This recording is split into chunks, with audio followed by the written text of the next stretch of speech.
Muy buenas tardes, queridos amigos de Salvemos a la Familia. Estamos aquí en Salvemos a la Familia 2019 y en esta oportunidad tenemos un invitado muy especial. Queremos presentarles a ustedes en esta tarde al licenciado Aarón Lara, quien es presidente del Congreso Iberoamericano en Defensa de la Vida y la Familia. Licenciado Aarón, sea bienvenido a Salvemos a la Familia. Un placer estar aquí. Es un anhelo cumplido. Había escuchado mucho a través también de los pastores Aguayo y hoy tengo el privilegio de estar aquí en Lima para asistir a este congreso. El privilegio es nuestro y estamos Gracias. muy agradecidos por su visita y que no es solamente una visita, ¿no? Sino que venimos también a promocionar, a poder informar de que el año 2020 tendremos la presencia del Congreso aquí en Lima, ¿verdad? Así es. Hace 2 años en México se propuso la candidatura de Lima y de Panamá y bueno, creo que un par de votos ganó Panamá.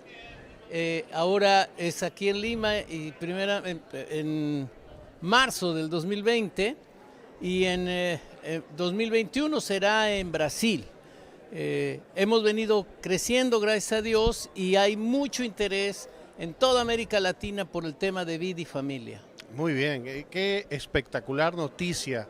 Nos llena de alegría, de gozo, saber que juntos podemos hacer cosas importantes y que podemos ser representados dentro de las instancias internacionales, porque ese es el objetivo del Congreso Iberoamericano de la Vida y la Familia. Bueno, básicamente el Congreso Iberoamericano por la Vida y la Familia nació por 2 razones fundamentales. La primera era entender de dónde vienen todas estas leyes que se aterrizan en nuestras naciones. Nos ha sorprendido ver que el mismo fenómeno que ocurrió en Argentina ocurre en México, que lo que ocurre en Colombia pasa en Perú o en Ecuador o en Bolivia, y cómo es que se reproduce este fenómeno que atenta contra los valores fundamentales de la sociedad latinoamericana. Así es.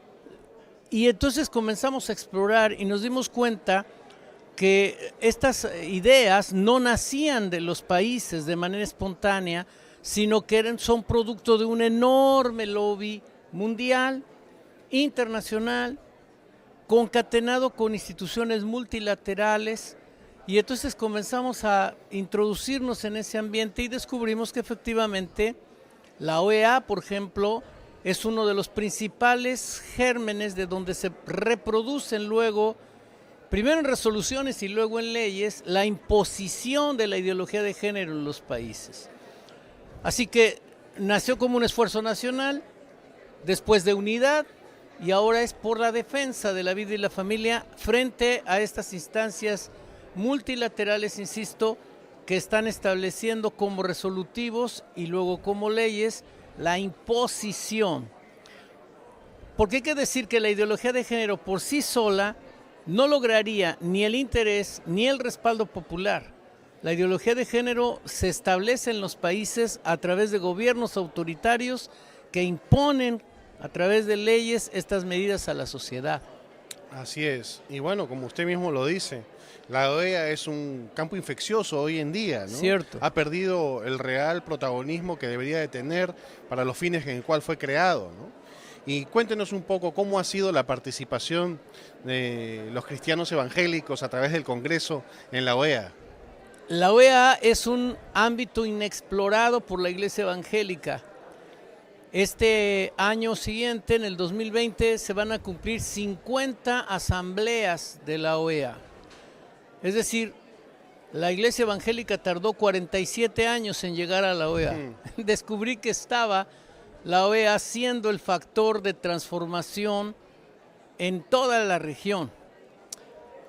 Fue muy complicado observar que ya está instalado un lobby LGBT, le llaman Core Group, en donde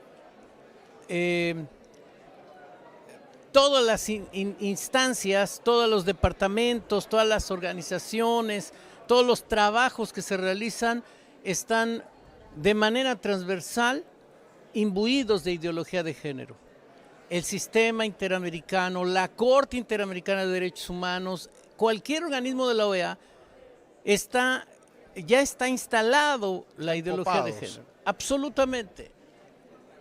Más de 20, 25 años han estado trabajando estos grupos, pero sobre todo estas naciones que están impulsando esta agenda.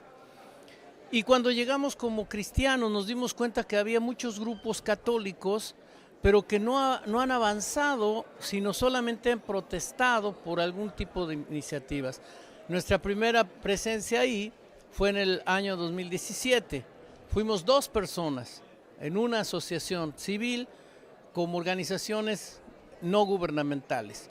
Y el tema es de que no nos permitían el uso de la voz, porque era nuestro primer evento, porque no teníamos mayor representación, y claramente por ser un grupo evangélico, religioso. Claro. Y entonces hicimos algunas gestiones y me llevé la sorpresa de que aunque es un campo copado, que aunque no teníamos presencia histórica, es un campo conquistable. Quiero decir eso con mucha claridad. Hay mucha oportunidad. Claro. Es como cuando estos espías van a la tierra de Canaán y dicen, la tierra es buena, y claro que hay unos gigantes ahí, pero nos los podemos comer, no pasa nada. Sí. Así que hicimos una gestión y de manera inesperada nos dieron la posibilidad de la voz. Así que en el 2017, con solo 2 personas, tuvimos el primer discurso evangélico en la OEA. Claro que hubo una tremenda reacción en contra, pero lo cierto es que pudimos establecer un mensaje evangélico ahí. El siguiente año, que fue en Washington, D.C., llevamos 67 personas con 34 organizaciones. Y la OEA estaba con los ojos cuadrados, no lo podía creer. Es decir, ¿de dónde salieron estos? El ministro, el canciller de Bolivia, platicando con uno de los pastores que nos acompañó, dijo, ¿y ustedes dónde estaban? Fue una aparición extraordinaria. Claro. Y el año pasado, quiero decir este año, la edición pasada de la OEA, que fue en Medellín, Colombia, llevamos 95 asociaciones, 130 personas y un equipo de casi 20 de prensa. Así que aquello era un mare magnum.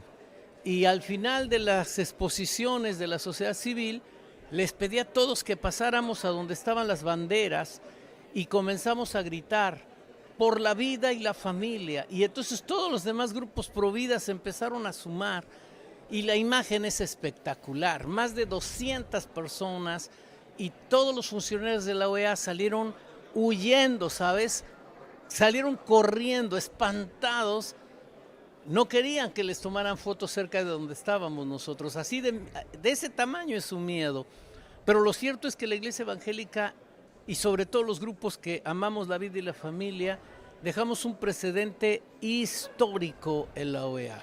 Es importante que podamos darle a entender a nuestros televidentes, a nuestros oyentes, que la representatividad que tuvo la iglesia evangélica no fue con un discurso religioso. Claro. Fue un discurso de defensa por la vida y la familia.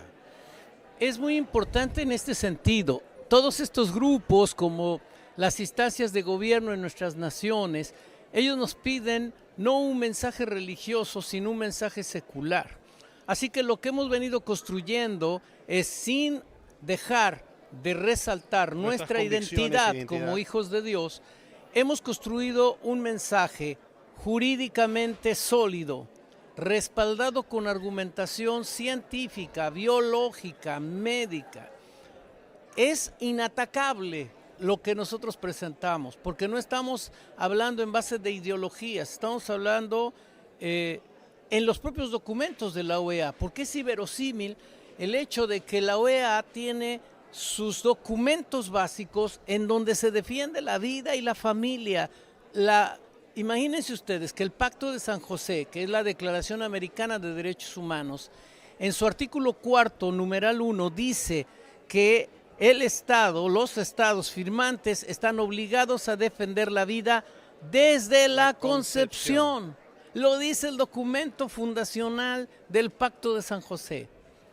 ¿Cómo puedes tú entonces promover el aborto si tu documento básico defiende la vida desde la concepción? Ahí sí no es vinculante.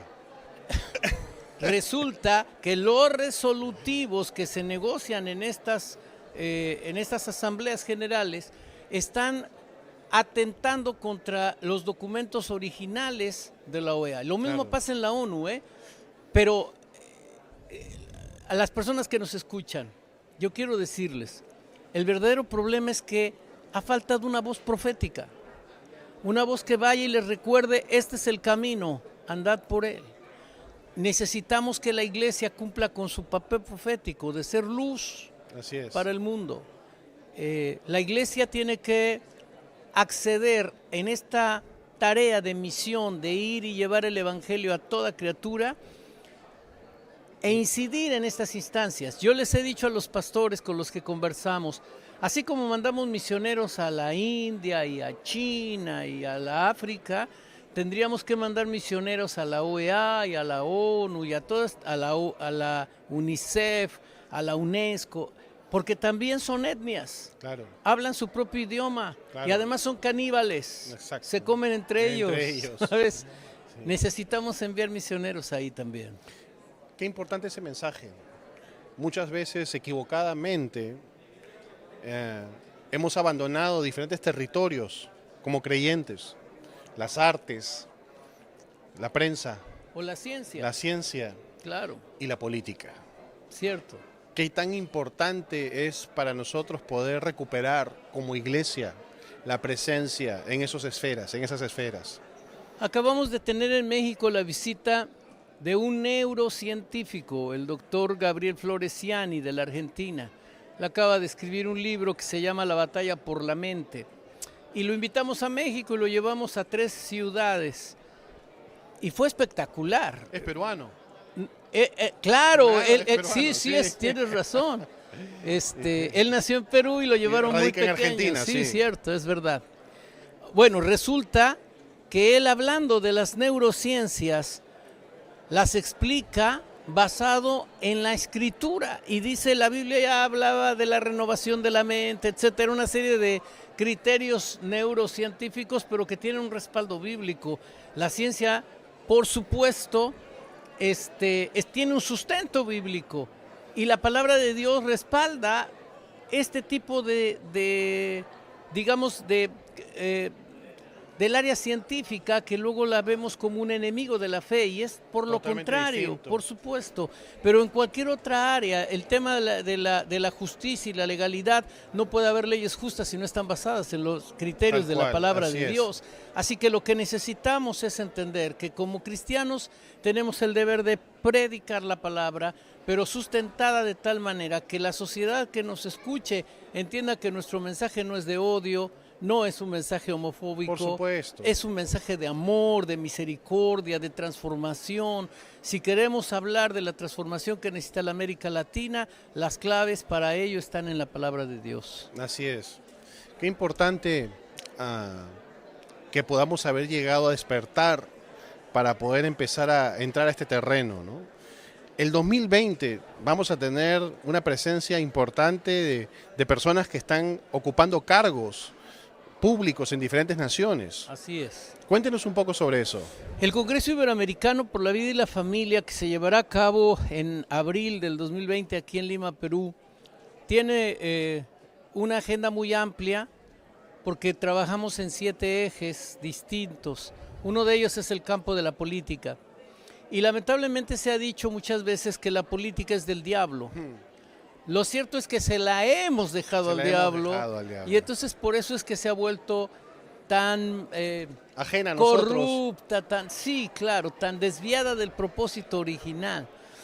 Pero cuando los cristianos incursionan en política, no solamente lo hacen bien, sino que además lo hacen en un franco propósito de verdad de transformar naciones. Ahora vendrá a este congreso la ministra Damares Soares, y fíjate, es tan importante su papel en el gobierno del Brasil, Sí. que ella tiene a su cargo 3 secretarías o 3 ministerios: el de la mujer, el de la familia y el de derechos humanos.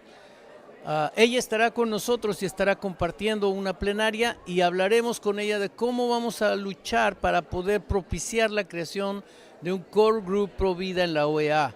Viene también gente del Ministerio de Educación, si no mal recuerdo, del Paraguay. Viene también de Argentina, Cynthia Houghton, que es una... ahora fue candidata a la vicepresidencia de Argentina. Ella es diplomática de carrera, es una mujer altamente instruida, habla 6 idiomas, sí, claro. En fin. Ella estaba trabajando precisamente en la OEA, en la parte consular de su país, Argentina.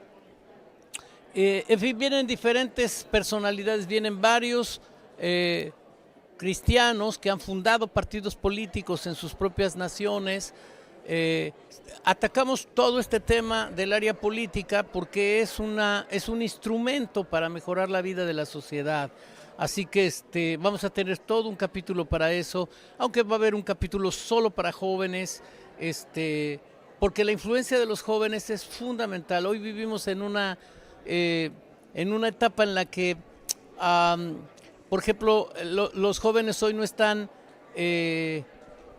no están enlazados, están conectados, ¿sabes? Sí, claro. El mundo de la globalidad, del internet y todo eso es una cosa fantástica y es una forma nueva para los que no somos millennials, la forma de comunicarse. Sí.